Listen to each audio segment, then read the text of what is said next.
Hello. So tonight I am with Victor, and Victor is an art specialist in modern art.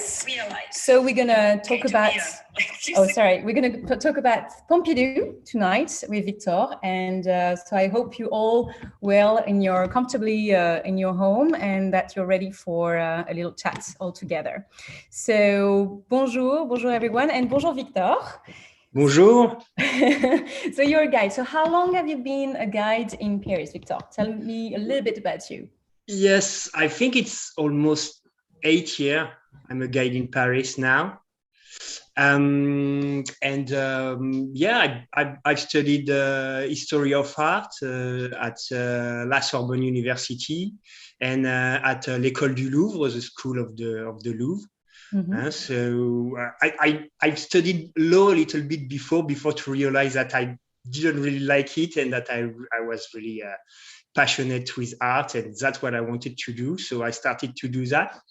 And when I was studying art as a summer job, I was actually working at the Pompidou. I was working at the Pompidou before to be a guide, actually, already. Mm-hmm. Okay. I was an attendant at first. Okay. At the Pompidou Museum in the galleries, and I enjoy this place. You know, a lot of beautiful art. So really, it was a magical place to me, and I keep going there since. That's great. So you're really, that's your favorite museum, and you know it. To be honest, is I like a lot of different kind of arts. It's one of my favorites, for sure. I really love the Pompidou. What I love with the Pompidou is the diversity of art, different techniques, different style, different movement. You know, if you go to the Louvre, and I love the Louvre, for sure, but it's paintings and sculptures. At the Pompidou, you have video, photography, you have lights. It's like such a diversity. It's amazing. But so it's not as known as the Louvre or Musée d'Orsay, but it is the building itself, and we're probably going to see some pictures. Of course, the building is very very unusual. Very special, yeah. Right in the middle of Paris. It's actually where I live, in Le Marais, and it's it's completely something different. So we're going to see probably some picture, because the building itself is art, right? You want me to show it? Okay, let's go straight in Pompidou then. Okay, guys. Let's have a look at it. Let's go. Let's go to the Center of Pompidou, the modern art, one of the modern art museum of Paris, because we have. Exactly. It's not the only one, but it's the main one. It's the biggest. And in this center, in this complex, you have it's the National Museum of Modern Art, actually. But it's not only that. That's why it's not called Pompidou Museum, even if we call it Pompidou Museum. It's actually the Centre Pompidou, the Pompidou Center, because it's not only a museum. Inside you have a museum, but you have also a library, a public library, and a research center, a research center about art. Mm-hmm. So it's not only a museum, and they used to have a restaurant, right? Also, yes, there's also on the top a restaurant. I know you know the good address in Paris, Marie. It's true that from the terrace of this the Georges, like the first name of the former French president Georges Pompidou, who was at the origin of this place. Yes, you have an amazing terrace with a view on the center of Paris and Notre Dame and the Seine River. It's a bit expensive. I know you're probably usual there, Marie, but it's a beautiful place. Yes. Yeah. So to go in this place. So just for the people who knows a little bit Paris, so it's not very far from Hôtel de Ville. So we're very central in Paris, and this whole neighborhood is called Les Halles. So it's really considered as the center, and you can go there every day, or there is just one day of the week? Yes, it's open every day except Tuesday. Mm-hmm. It's closed on Tuesday. So now it's closed, of course, because of, you know what? I don't want to say the word. But yes, it's open every day from 11 in the morning till 7 in the afternoon, 7 p.m. Mm-hmm. And on Thursday, it closes a bit later. It's open till 9 p.m. actually. Okay, so now just guys, you're watching us. Thank you so much for watching this video. If you have any question and comments, this is a live video, so of course, please do. I just saw Sylvia saying there is a great view at the restaurant, and it's true, and you know that, Sylvia. So yeah, so don't hesitate to ask us any question.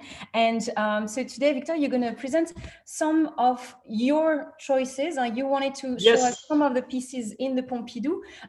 So I don't even know what they are. I mean, you told me a little bit who is going to be your favorite artist today, but it's going to be for me also a good way to discover what are your choices and what do you like. So yeah, let's go with your selection. So what is the first, maybe before that, what is your favorite piece in the entire Pompidou? Actually, I didn't put my favorite piece in my selection. Because my selection, I made my selection. I wanted to show some paintings. It's mainly painting, mainly. It's or because I think they are very important, very interesting, very beautiful, and also they are a good example of the movement they are part of, and they are a good example of what was the goal of the movement. I choose some of them as a good example to understand the movement we are going to speak about together. Perfect. Okay, great. Tonight. So we're going to not just talk about one piece, but really one piece in exactly his artistic movement. That's great. So exactly. So I'm going to show you actually a lot of different pieces of art. Okay, so maybe at the end you're going to tell what is your favorite then. Okay. Yeah, so actually, I knew you were going to ask me that, Marie. I know you a little bit. So I put my favorite one, which is this one by Kupka, František Kupka, an abstract painting around the point. And I think it's beautiful. It's a big one. I like big paintings.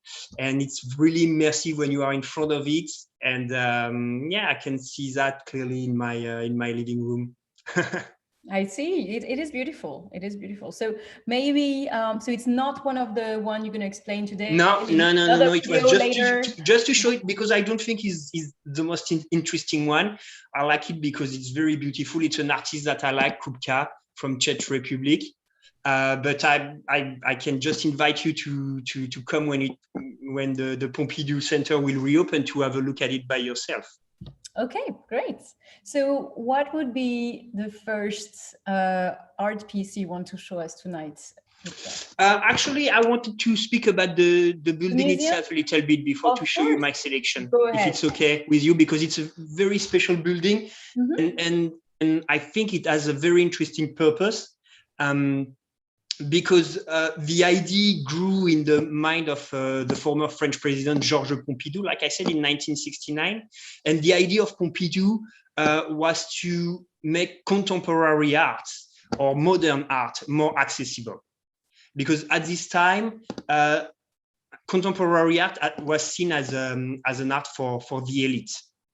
And that's not something that Pompidou wanted. So he decided to open this place with this idea, make contemporary art more accessible.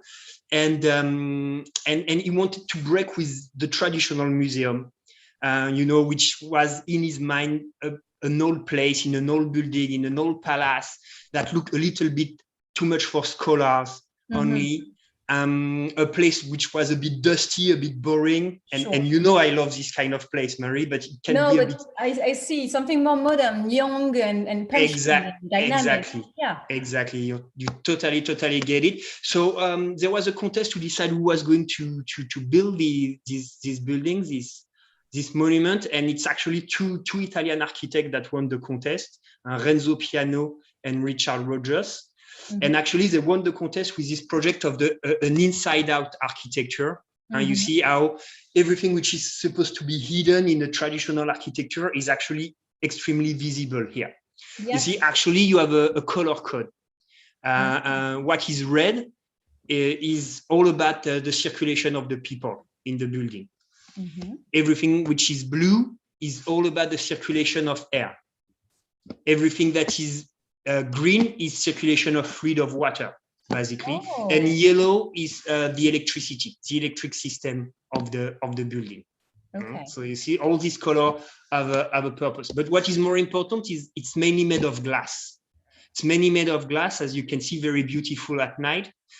So you can see through the windows. And the goal was for the people from the street to have a glimpse of what was inside, to be interested about it, to be curious about it, and maybe to try to go inside to see what happened inside. And actually, it was, it's really beautiful. It's a beautiful building. It's true. I like it better at night, just because I prefer the colorful facade, which you show before the pipes. Yeah. It's actually on the back of this one. So Exactly. It's the back. Yes. This one. You're right.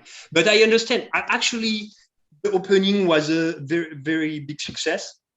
But during the construction, it was a very big scandal because it's in the middle of a very conservative area and with a very old architecture, and people were thinking that it looked like a factory a little bit, and they were saying that it was going to be a mall for art, a little bit. But the opening was a big success because it has this attractivity, and it was a lot of happening, a lot of events, a lot of shows. It was a very bubbly place. So it worked pretty well, actually. Okay. And it's still today. It's going to close in 2 years, for 4 years, between 2023 and 2027. Apparently, it's going to be longer, probably, for renovation. So it's good that we have this video. That's exactly. We can enjoy those pieces. That's a good point. After. Okay. Because it needs some renovation, actually. Okay. Yeah. So the collection cover art from 1900 to today, basically. It's 2 departments. One is from 1900 to 1970. And from 1970 till today.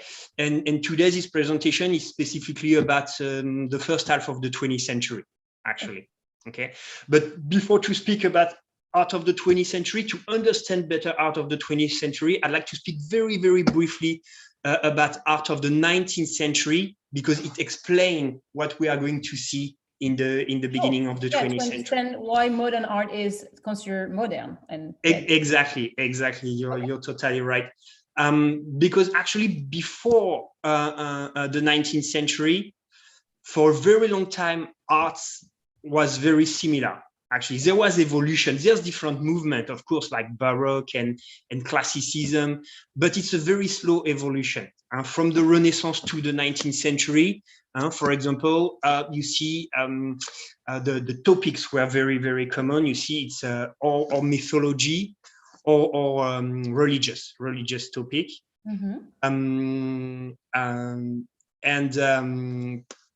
The technique was storytelling most of the time. The technique also, the style was also always the same, because it was imitation of reality, imitation of nature, basically. The artists were trying to be as realistic as possible. But in the 19th century, there's a big revolution in art. Actually, there's a big revolution in society, the industrial revolution. So in the 19th century, life is going to change drastically. Daily life, technical progress. So it's a new way of life. So the artists of this time felt the need to create a new art for a new period. So the first one to break with this tradition of religious art, of a mythologic topic and realism, it's the Impressionist painters. Sure. So you see, they want to paint the modern life. So they paint the technical progress, the development of the train, of the railway.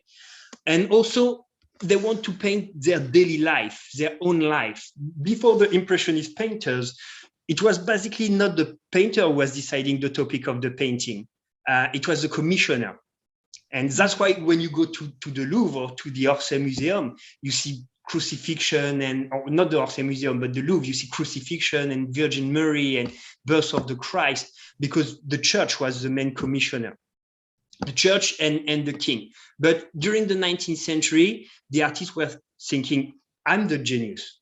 I should decide what I want to paint, what would be my painting. So to make a statement, they're going to paint what makes their daily life, their normal life. So you see as this a woman ironing by Degas right here, or the famous Moulin de la Galette, by Renoir, which paints his friends, his hobbies. You see? Sure. So that's a big revolution in art, of course. And are, of course, if you want to know more, this is the end of the 19th century. Yeah, second half of the 19th century. Yeah, and when we think modern art, does that start at the exactly right here? Exactly. Or that's already kind of considered as modern. Yeah, exactly. Because it's not painting about the classical topics. Okay. It's basically painting about art itself. Because you're going to see that they change the topics. They decided to paint new topics, but also in a new style. You see already here, but you see even better right there, that they are not painting the reality how it is, but how they perceive the reality. You see how their goal with this technique of brush stroke, diffracted brush stroke, they put brush strokes next to each other like that. It looks like dots like that. It's a way to represent the effect of light on the nature and the impact of this effect of light on the eye of the artist himself. Because at this time, something very important happened for the artist: the invention and the development of the photography. And before the 19th century, like I said, the artists were trying to be as realistic as possible. But with the photography, it was not possible to be more realistic than the photography. So the artists, they were scared to lose their job. And the only way to continue to make money with their art, it was to beat the photography, to add something more than the reality. So that's why they added these effects. That's why they are called Impressionism, because they represent not the reality how it is, but the impression they get on this reality. And with this technique, it shows the movement, the wind, the light in nature. Okay.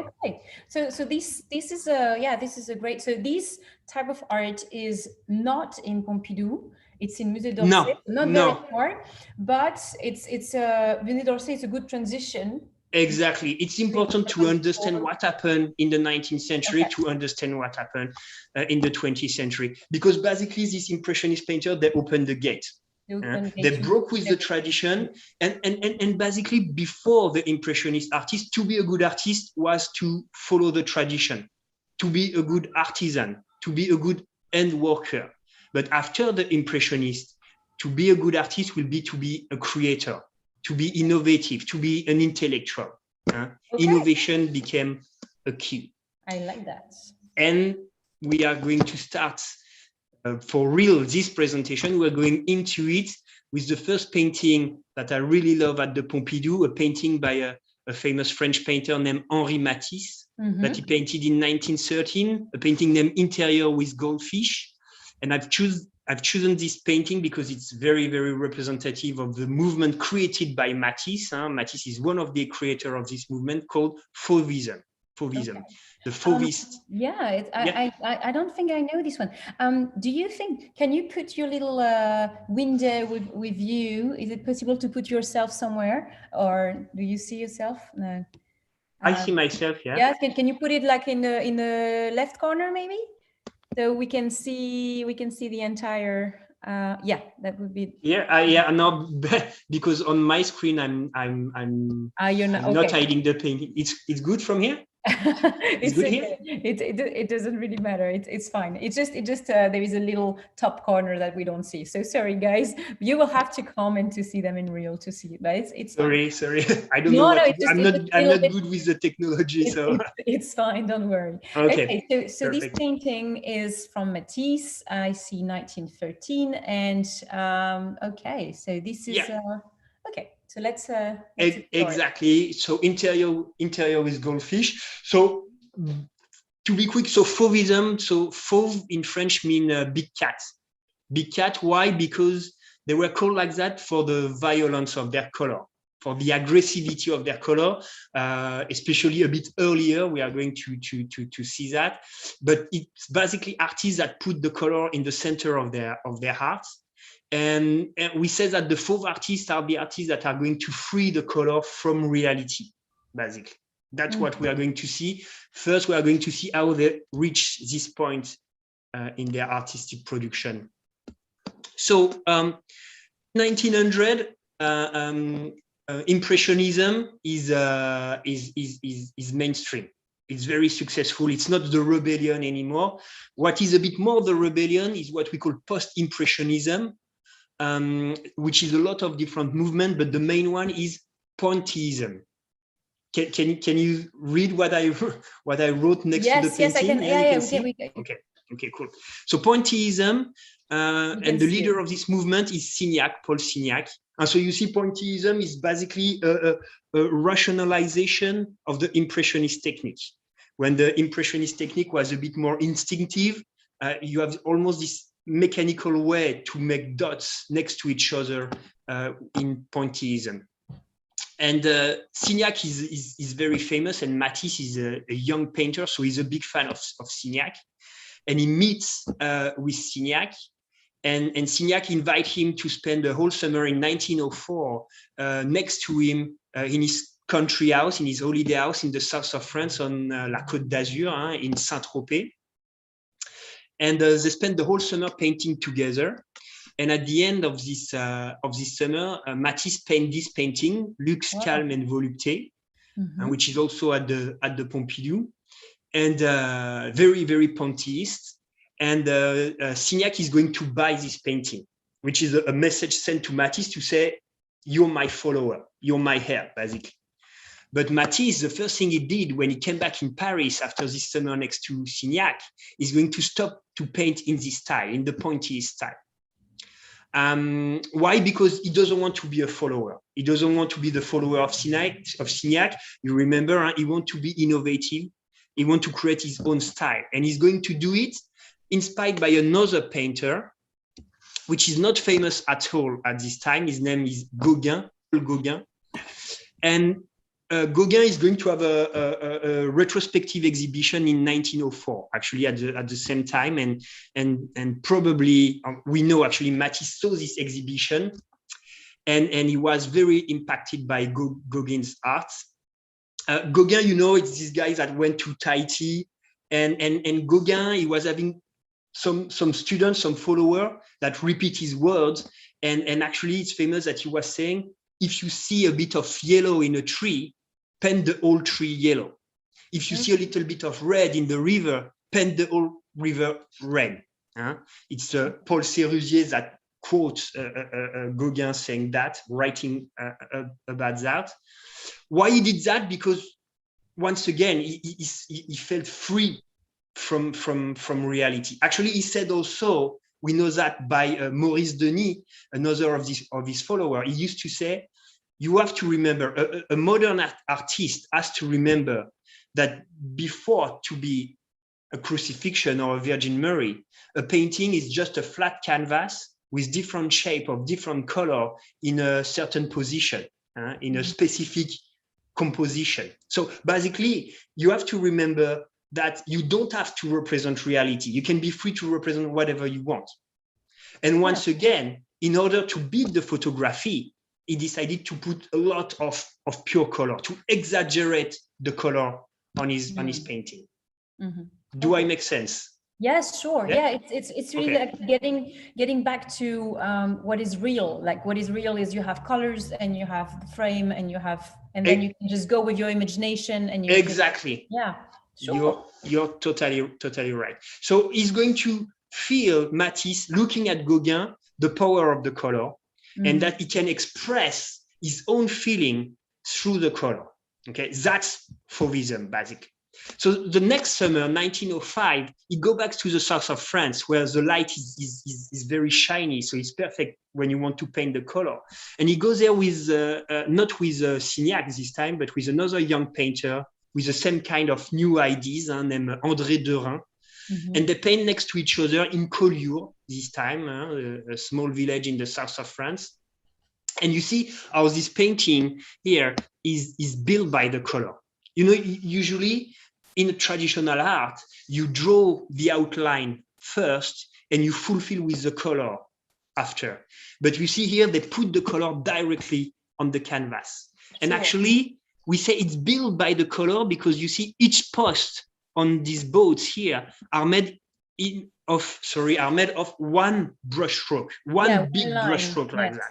You see, each boat here is made of one or two or few big brush stroke like that. That the color build the composition of the painting. Yeah, so you see, it sounds like it's not even sketch, or you don't have any pencil on it. In a very sketchy and very quick technique, very fast technique. Actually, you see the gray part in the center.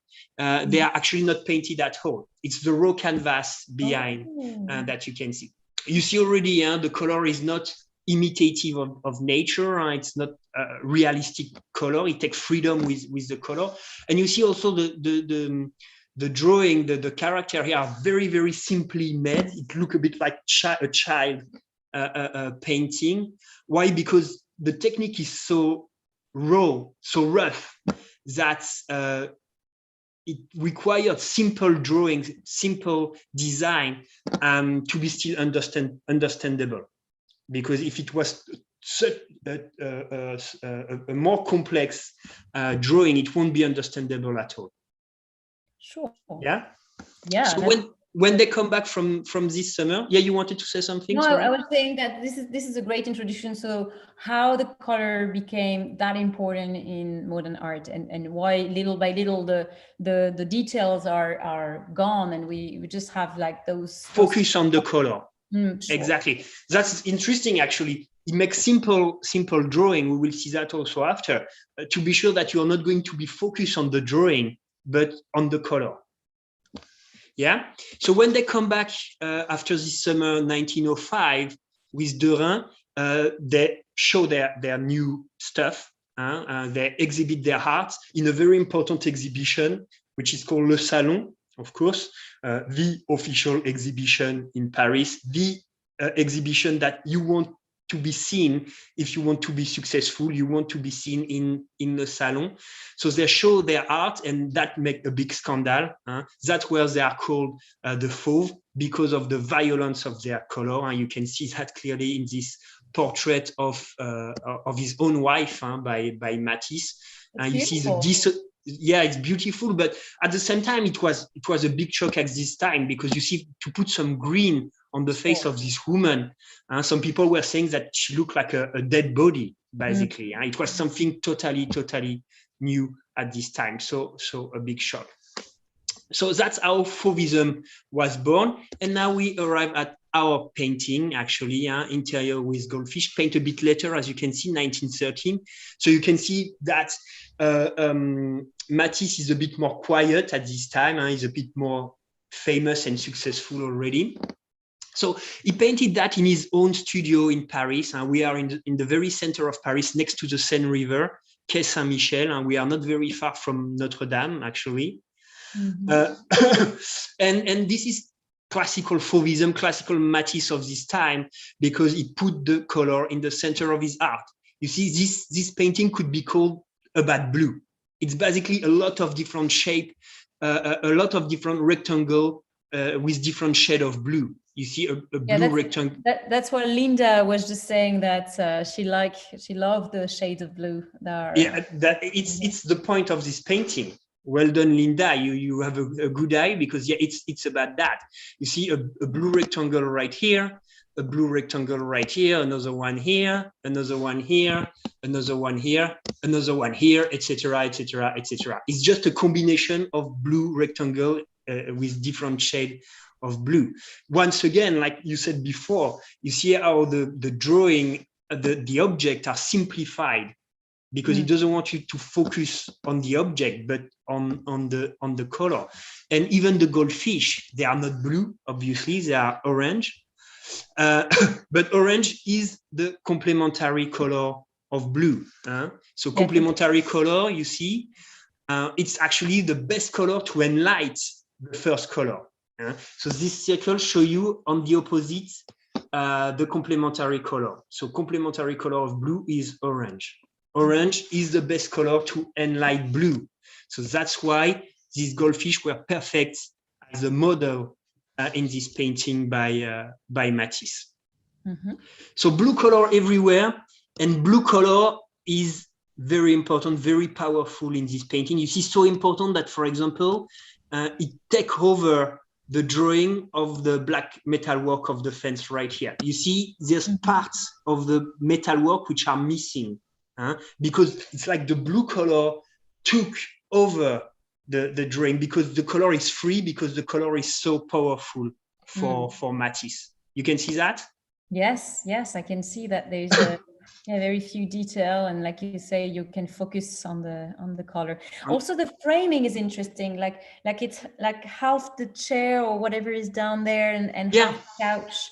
Like you're right. It's like, I think it tried to create a bit of confusion for you. We're going to see that a Matisse painting became a bit of a riddle, and actually he wants you to understand what he's painting. But when you think you understand what he's painting, he takes it back from you. Okay. So that's why it's not often very everything is not very clear like that. I explain better with this part. You see, for example, here, this blue is the blue of the water of the Seine River. And this is a bridge. But actually here, you're supposed to find the bank of the river. Sure. But here, the bank of the river is once again covered by the blue of the river. Same thing here. You see, the blue of the river here is supposed to follow the bank of the river, but it actually follows the top of the fence here. So you think you understand this blue part is the blue of the river, but it's a bit more complicated than that. You see? And actually, so you think you understand this part of the painting, but if you look carefully, you see that there's something that are not working very well. And it's basically Matisse saying, I'm free to do whatever I want. I'm the master of this painting. So I'm deciding to free the color from the reality. Very interesting. Okay. And about the frame, it's also inspired probably by photography. Because when you take a photography, you don't always choose exactly what you want to take. And sometimes if you want to take something specific, the frame can be cut by some object like that. So that is also something new. Degas, for example, is very famous for that. He cut his frame, he cut some object by the frame to make his painting a little bit more alive, actually, than a classical painting. Okay. Right. So there is a lot of Matisse in the Pompidou Center. A lot of Matisse. I remember. Yeah, there is it's like half a floor almost. I mean, it's really big. Actually, I can show you another one. Oh, which is a confirmation of what I was saying just before. You see these portraits, but you have this brush stroke right here. That if you look at this part, it looks like this brush stroke is on the painting that is in the painting. But here, this brushstroke is taking over the frame. So suddenly you wonder if it's not a brushstroke on our painting, on this portrait. You see? So you think you understand this brushstroke. It's a brushstroke on the painting, in the painting. But here, Matisse tells you it's not what you think it is. It's a bit more complicated than that. The color is free in my paintings.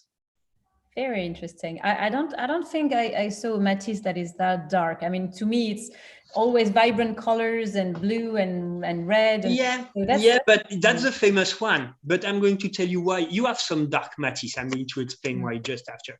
The next thing I wanted to say is that the window is a very common motif in Matisse art, especially at this time. You see here, you have another example of an open window, very joyful, like you said. Why? Because it's a reference from Matisse to what we call the Renaissance window. During the Renaissance, so 14th, 15th century and 16th century, the artists used to say a painting must be a window, like a window on our own world, like an extension of our space, of our reality. Here, Matisse is saying no. He used these windows. He said no, it's not a window on our reality anymore. It's a window on my inner world. It's a window on my feelings.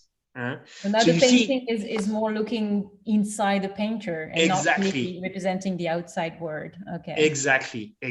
You see, if you look at this painting right here, you understand that when you make the comparison between these two paintings, this one and our painting, which are very similar, the same goldfish, the same place, in the same workshop. But you see this one, when you see the pink color behind on this building, make you understand that it's probably the end of a sunny afternoon. It's probably sunset. It's a warm afternoon. And you feel with this beautiful blue shade of blue, that Matisse feel pretty comfortable in this place. He feel nice, basically.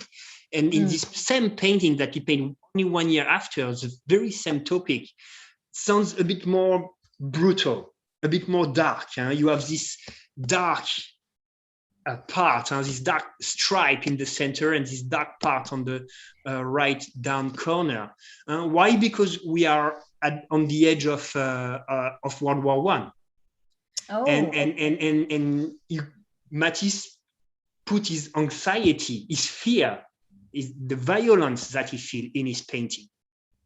So you see, that's Fauvism, that expressing your feelings with the power of color. I see. Wow. All right. Yeah, very good. So thank you so much for this Matisse introduction into the Fauvism. Do you have, I'm sure you have other... Yes. Other paintings. Yes, I came a bit prepared, Marie. So now we are going to speak about Cubism with this painting by a famous Spanish painter, Picasso, of course, Pablo Picasso. He painted this painting, Man with a Guitar, in 1910. And it's a very good example of Cubism. So if Fauvism was the liberation of the color from reality, Cubism is the liberation of the shape, of the object from reality. The artists were trying to free themselves from the imitation of reality. So before 1908, in the first year of 1900, Picasso follows the same path than Matisse. He expressed his feeling through the color. So in 1901, one of his best friends, Casagemas, an artist too, killed himself. And Picasso is sad. So he's blue. So he paints his blue period. As simple as that. In 1904, he arrived in Paris. He meets new people. He makes new friends. He falls in love. So he sees the life in pink. It's the pink period of Picasso. But in 1908, he painted that. Damsel of Avignon, the first Cubist painting ever, which is not in Pompidou, this one. It's in New York, in the MoMA, but it's so important. It's too important to not speak about it and to understand the rest of the Cubist period of Picasso. So how you pass from that to that in 2 years? So, of course, it's because Picasso doesn't want to be another Matisse. He doesn't want to be another fourth painter. He wants to find his own way. And he's going to find his own way. He's going to be inspired. He's going to be inspired by two things. The first thing is African art. You see an African art exhibition in Paris in 1907. And African art tells him, African art is totally new in France at this time. And African art tells him that there's another way to make art.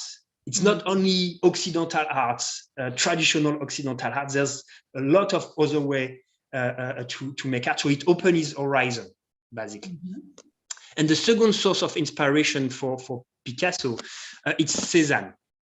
Cézanne was not very successful during his lifetime, but he has a retrospective exhibition in 1907. And Picasso is going to see it and is going to be deeply impacted by Cézanne art, Paul Cézanne. You see, first, like for the Damsel of Avignon, Cézanne painted naked women. It's a first inspiration. Cézanne also, he used geometrification. Because Cézanne, he wants that the viewer can feel the density of the object that he paints. And he thinks that geometrical shapes are more tangible. So that's why he geometrified the shape of the object he's painting. Yeah, we can see that the houses and the everything. Exactly. Little cubes there and there. Yes. They are geometrically simplified, if I may say. Yes. Last inspiration from Cézanne. Cézanne decided that could paint the same painting from different point of view. I explain. If you look at this basket right here, you see that you can see the profile. You can see it from the side. You are on the same level of the basket. But the vase here, you see it from above it. Yeah, sure. You can see that, which means that he paints this basket from one point of view, but he paints this vase from another point of view. He moved during the process of the painting. And if there's one thing that the photographic camera cannot do, is represent the same thing from two different points of view at the same time. Cool. Yeah. A photography is from a unique point of view. So once again, you can see here the need for this artist to beat the photography, to beat the reality. And for Cézanne, it was just more harmonious like that. And you can see also that this teapot here is, you see it from the side, but the table here is visible from above, from two different points of view. And so that inspired clearly Picasso with all these faces, right? Yes. Exactly, you're totally right. Let's be back with our ladies of Avignon. So you see very geometrical shapes with sharp angle, and everything is circle, oval, rectangle. And like you said, look at the face of this woman. The eyes are facing you, but the nose is profile, which means that Picasso painted this face from two different points of view at the same time. Okay? But there's something more about this painting, which is very interesting. The topic of this painting is actually syphilis, the disease, yes, in prostitution house. You see in Brussels, very common at this time. Avignon is actually a street in the red light area of Barcelona. So there are 5 prostitutes, actually. Picasso wrote about that. We know for sure about that. And this is these 2 women right here. They look, I was going to say normal, let's say Cubist normal. You recognize women when you look at them as this one and this one, because they are healthy. Okay. But this one on the left side, she looked normal, except that she has a weird color, like a dark veil on her face, because she's sick. Okay. But just a bit sick, at the first level of the disease, probably, compared to the 2 one on the right side here and here. As you can see, it doesn't look normal at all. It's difficult to recognize women looking at their face, because they are very sick. They are very sick, actually, at a high level of the disease, a disease that you cannot see with your eyes. So you see how Picasso, he used this deformation to express the disease, to express something that you cannot see with your eyes. And actually, they look like African masks, because he was inspired by African arts. Okay? So he used the shape to express something that is not visible. Okay. So that's when, let's go back to, 1908, and the guitar, the one that... Man with the Guitar is 1910. 1910, okay. Yeah, exactly. So you see, the thing is, he shows these paintings, the Damsel of Avignon, to his friends, not to a large audience. But Georges Braque, one of his friends, saw it and was impacted by it. And he started to paint things very similar to it, as you can see here with the great nude. And because of that, they started to create an emulation between them. And every time one of them is going to make an innovation, the other one is going to take this innovation and add something from his own. And actually, during this period, it's around 1910, it's very difficult to recognize who did what, actually, because they create this simulation. But because of this simulation, they are going to evolve faster. And that's why in 1910, Picasso is there. Paint woman sitting in a chair. Yeah, but you see, you still have the geometrification. Yeah, it's the evolution, but I mean, it's very different in the sense that it's not even human really anymore. It's exactly. Less and less human, let's say. You have an acceleration in the decomposition of the object, but it's still an object, geometrified, and also you see different faces of the same object at the same time, but a lot more faces than it was in the Damsel of Avignon. It's basically like Picasso took this woman made of crystal, threw it on the floor, broke it in pieces, and rebuild it, but approximatively. Sure. Yeah. Okay. Yeah. So you see the acceleration, and then you arrive later in 1910 to our painting, Man with a Guitar. So you see the acceleration of the decomposition. Mm-hmm. Yeah. Here, the difference is like Picasso broke the model and rebuilt it, but this time not approximatively, but he rebuilt it on a flat canvas. See, like he put the different pieces on a flat canvas. It's way flatter.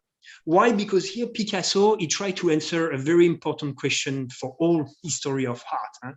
How to represent something which is three-dimensional on a two-dimensional canvas. And the classical answer is perspective. But Picasso doesn't want to use the whole method. He wants to find his own method. So he decided to represent the different face of the same object at the same time on the same flat canvas. Okay. Yeah, it's interesting. I never really saw it that way. Like the fact that it's like taking a 3D and just like flattening it. Exactly. Have it on the canvas. And also simplified, because once again, it's like Matisse. Picasso want to tell you it's that, like you said, it's a flattening something which is 3D, but it's not only that. I had my genius and I had my deformation. So that's why you see he simplified also the shape, that it looked like a grid, like that. It's made of geometrical, vertical and horizontal line. And because of that, he's going toward abstraction step by step. You see, it's less recognizable than the object. Yeah, if you don't tell us it's a man with a guitar, it would exactly. be But so, Picasso tell us by the title.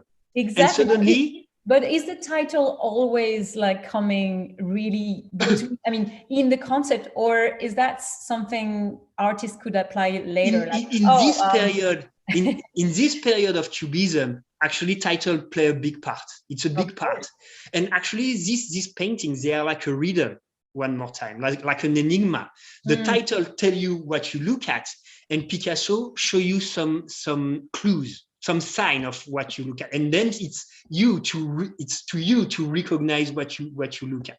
You see, for example, here you have this parallel line, which are the chord of the guitar. You have this curve here, which are the body of the guitar.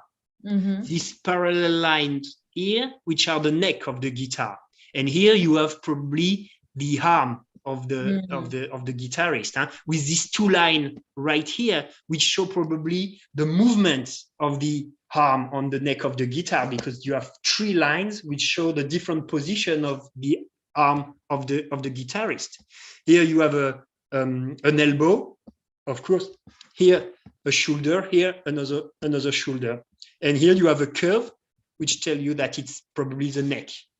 I see. Okay. Wow, well, that's very interesting.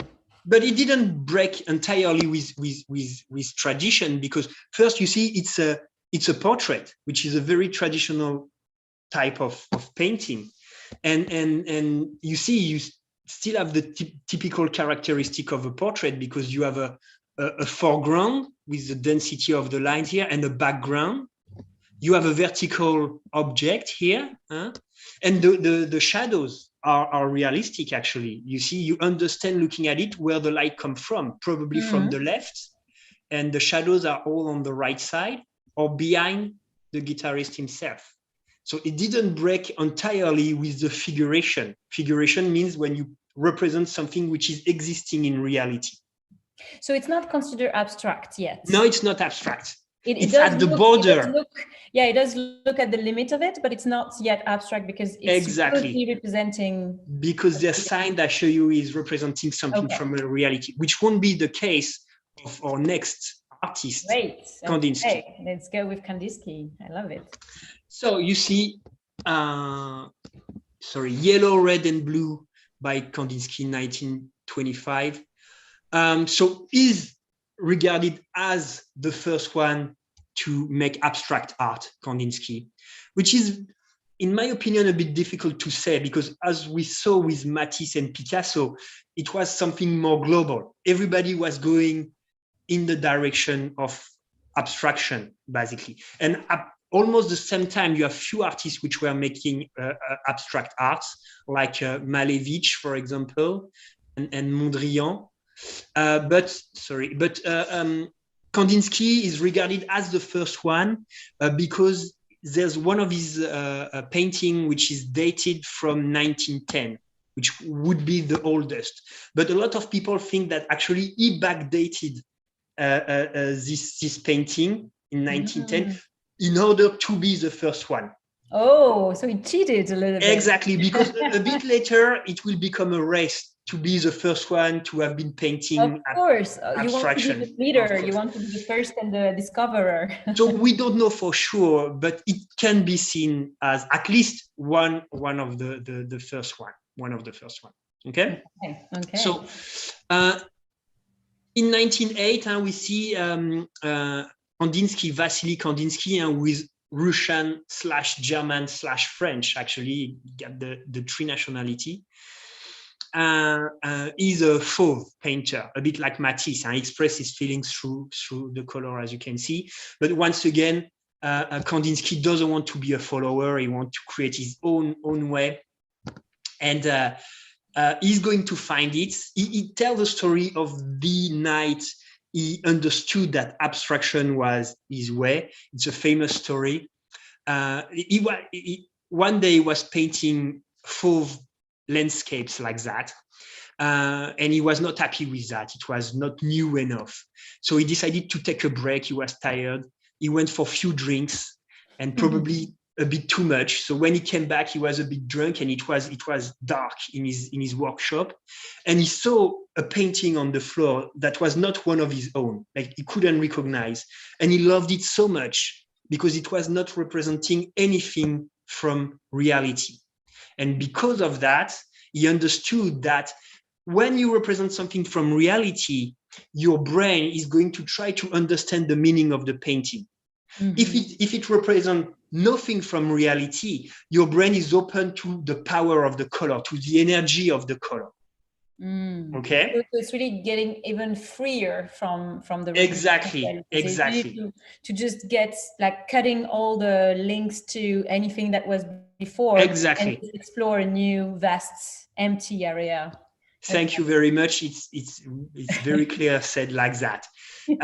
So you don't have to agree with Kandinsky, and I'm not sure it's true actually, but that's what Kandinsky was thinking when he started to paint abstract. And the end of the story is that it was one of his paintings which was just upside down. So that's why he couldn't recognize what painting it was. And he wrote a book in 1912 named The Spiritual in Art, explaining how he evolved till abstraction. And he said that also music was a very big inspiration for him, because for him, music was abstract before painting. Oh, yeah. Can you show the painting again? Because I think now you said something. Yeah. Of with course. Music, yeah, it does. I mean, to me, that was the first thing I thought when I. Yeah, you thought about music. Yeah, I thought about music having like this little grid on the side. Yeah, and like it's true, like a partition. It does, yeah, look like music to me. So it's you're right. Sound with vibration and yeah. So Kandinsky, he explained that you see, everybody knows that a song is sad if the lyrics are sad. If the song speaks about, I don't know, let's say a little girl lost in the street, poor and sick, and it's very sad. But actually, in music can be sad without lyrics at all. Everybody agreed with that. In classical music, for example, you have sad music without lyrics at all, so without connection with reality. And Kandinsky couldn't understand why it was not the same in painting. At this time, a sad painting was a painting representing a little girl sad in the street, sick and poor. So he thought maybe we can make something without connection with reality, which will send a sad feeling to the viewer. He thought that maybe the color can be like the note of the music, and the drawing can be, and the line can be like the rhythm of the music. And he started to paint like a musical composer, basically. Wow. Yeah. And he was helped with that. He found that, he thought about that because he had a condition. He was synesthetic. Synesthetic. What is that? Synesthetic is when you have two of your senses that are connected together in an abnormal way. And basically, Kandinsky, when he was listening some music, he was seeing colors. Okay. So for him, a note was going with a certain color. And actually, his book, The Spiritual in Art, explained all that, and explained that for him, yellow is warm, blue is cold, triangle is aggressive, when a circle is more comfortable, more safe. That's interesting. Yeah, I heard about that. So some people also, it's not just music, it's their emotion that they translate in color, or they, whatever thoughts and feeling they have the color associated to it. So it was like that. So that's very interesting. Yeah. Do you think like you have to be, because I know that, for example, Monet had eye problem at the end, and you have all these painters that are said to have like a little problem with the eye or something different. Do you think we need that to be a good painter? Do you think? Actually, I think that it helps to be innovative, to do something new, because you are not like everybody else. So Kandinsky, he created a whole vocabulary like that. But I like to show the evolution of his art and his process, actually. See, at this time, when he was seeing something that made him feel a feeling, an emotion, he is going to paint it with the color expressing his emotion, a bit like a Matisse. And then, in a second step, he paints the same thing, but you see how step by step the color take over the drawing. You see, it's still a horseman here, but the color is taking over step by step, is taking over the object, you see. And the last step in his process is the pure energy, the representation of the pure energy, of the pure representation of his emotion through the color and the line. Wow. This is really beautiful, and same as Matisse, it seems like you have a lot of Kandinsky in the Pompidou, because all the last ones are in Pompidou. So yes, it's a great collection. A lot of them, and all his period. So we arrive at our painting, red and blue, which is a bit later, on 1925, made in 1925. At this time, he's a professor, a teacher in a art school, very famous, named the Bauhaus in Weimar, in Germany. The Bauhaus is a school that decided to break the border, the limit between fine art and craft. It's a bunch of artists which were thinking that art must be in every part of daily life.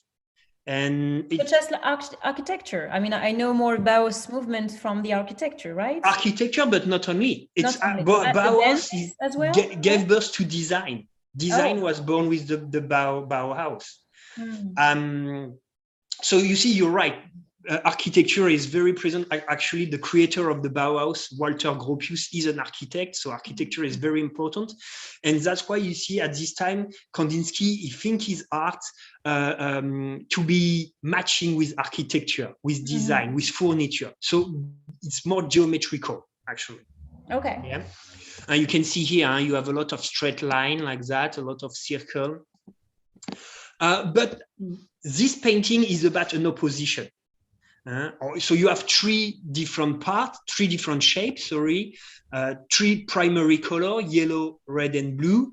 And you have a circle, a cross, a red cross. And here we may say a triangle or a rectangle, a geometrical shape, okay? But it's also divided in two parts, in an opposition or an equilibrium, depending what you think about it. But you see on the left side, you have a yellow color, which is a warm color, and on the right side, the blue color, which is cold. On the left side, you have this geometrical shape, which are more mathematical, we are more straight. And the right side is more biomorphic, is more chaotic. You see? Can you see? It's more organic. More like a cell, or and it's a mix. It's a chaos, like you say. It's more superposition also. More chaotic. Yeah, you're totally right. So Kandinsky, speaking about this painting, he said that the yellow part is the sun and the blue part is the moon. That's what he said about it. And when you think about it, you understand also that, when the moon and the sun meet, it's sunset or sunrise, and the light is red. So you see, that's why you have this red cross in the middle. It's because it's the light of the sunset. It's like plus. It's like if they are these additions getting. It's like an addition. Yeah, you're right. You can see it like that, and you see how the sun part look a bit like a face, like a nose here, an eye, and a here. Because traditionally, the sun is represented as a person.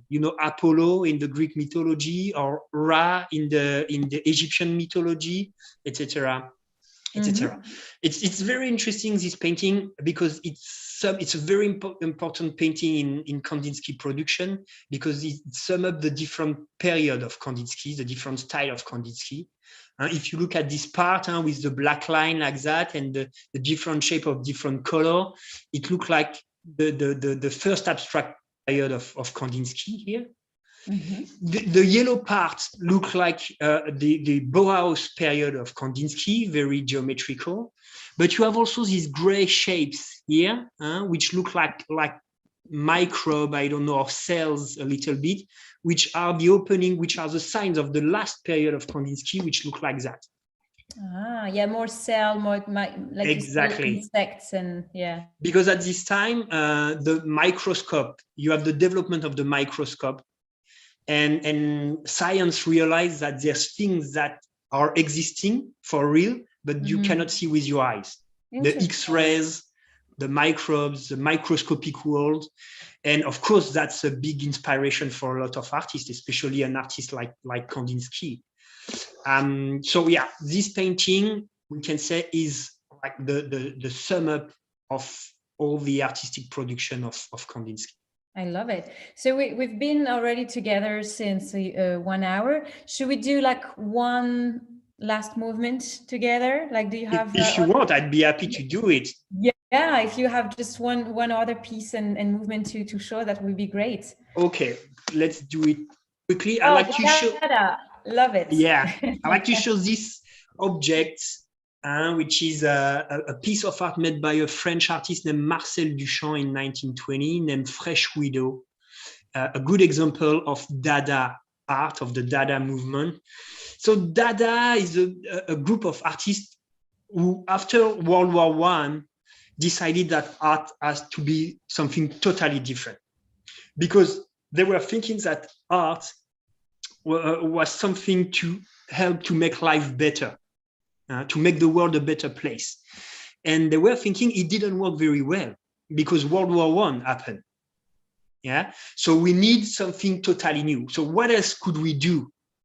So it's a bunch of artists which are going to do not painting and sculptures like traditional art, but they are going to create objects.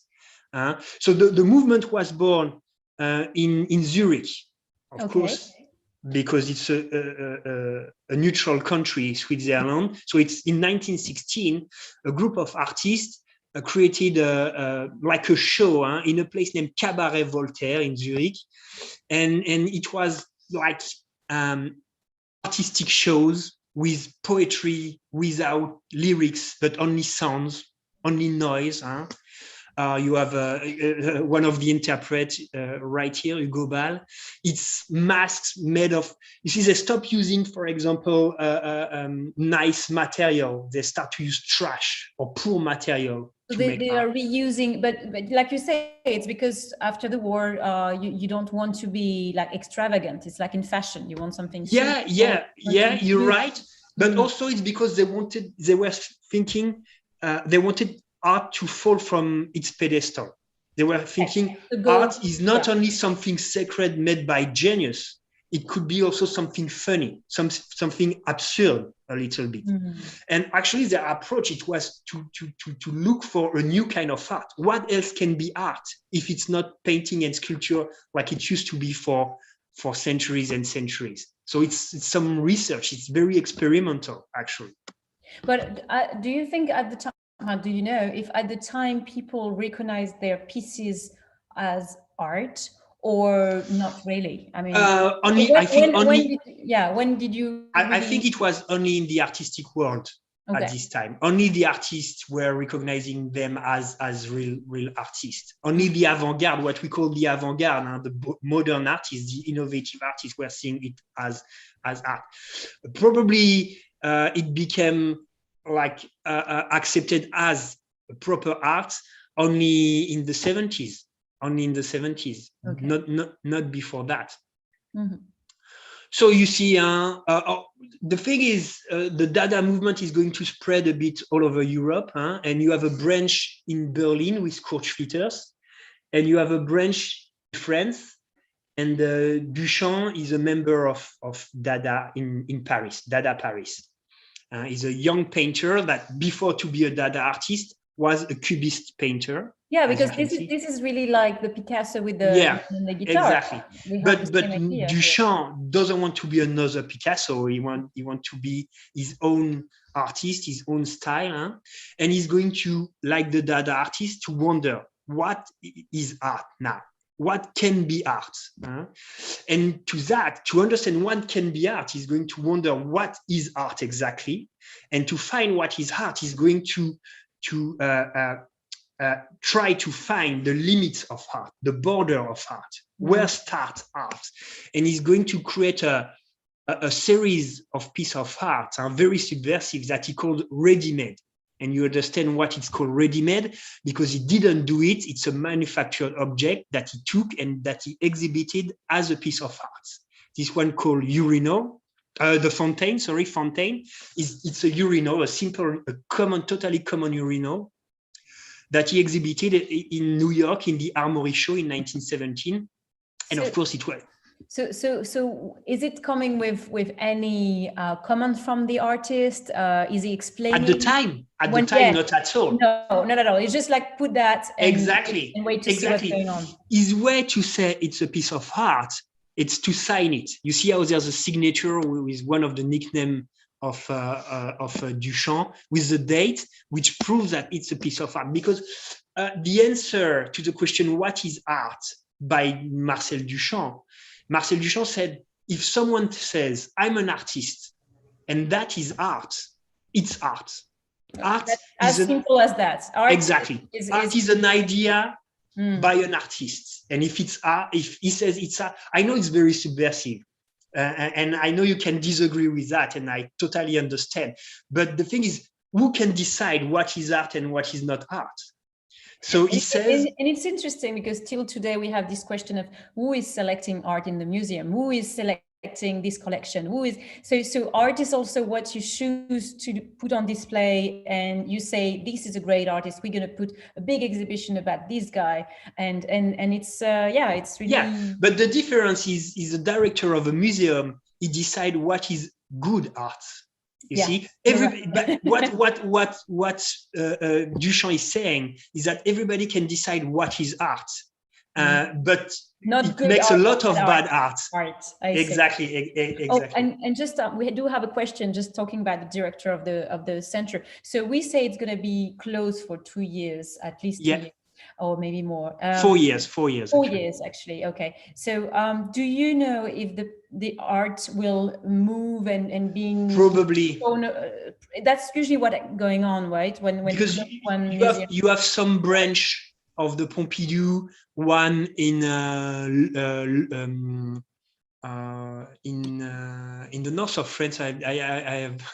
I don't remember. You have in Metz, Pompidou in Metz, in the east of France. You have also Pompidou in Abu Dhabi.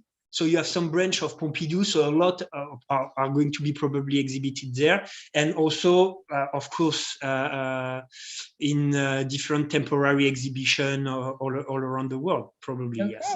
That's great. So, and so just to round up with the Dada movement. So they made an exhibition not so long ago in Paris. I remember. Was the Fontaine in the? I'm not sure I remember, but the Fontaine, there's a version. There's 9 versions of the Fontaine. Oh, there was 9 version. Okay. Exactly. So there's one in the Pompidou. So if it was you speak about the Pompidou exhibition, it was there. It was there for sure. Yes. Okay. So you see here. Duchamp, he said he just turned upside down the urinal and he signed it. So it's an idea. He had an action on it. So it's a piece of art by Marcel Duchamp. But of course, here it's a statement. It's to make a point, to say that is the limit of art. Okay. So from there, he's going to develop his idea a little bit, and he created another series that he called, that's another ready-made, the bicycle wheel. Another series that he called helped ready-made.